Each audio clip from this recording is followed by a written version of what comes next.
गल्लीपासून दिल्लीपर्यंत, नेत्यांपासून अभिनेत्यांपर्यंत सर्वांचं भविष्य बघणारा तोतैया कॅप्टन अशोक खरात हा स्वयंघोषित कॅप्टन म्हणून घेणारा अशोक खरात, त्याचं या ठिकाणी नाशिकच्या शरमपूर रोड या ठिकाणी एक कार्यालय आहे आणि याच कार्यालयात बसून तो अनेकांचे भविष्य जे आहे ते बघत होता।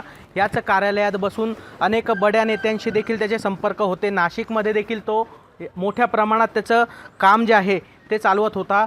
सिन्नरमधून त्याला पहाटेच्या सुमारास लैंगिक अत्याचाराच्या गुन्ह्यामध्ये क्राईम ब्रांच युनिट 1ने जे आहे ते आज अटक केलेली आहे आणि याच अटकेदरम्यान त्याला न्यायालयात हजर केले असता 24 तारखेपर्यंतची जी आहे ती पोलीस कोठडी जी आहे ती सुनावण्यात आलेली आहे। खरं तर अनेक महिलांचे शोषण केल्याचं खरं तर या तपासादरम्यान जे आहे ते निष्पन्न झालेलं आहे।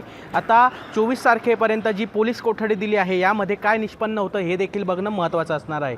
वैभव घुगे, LS मराठी, नाशिक।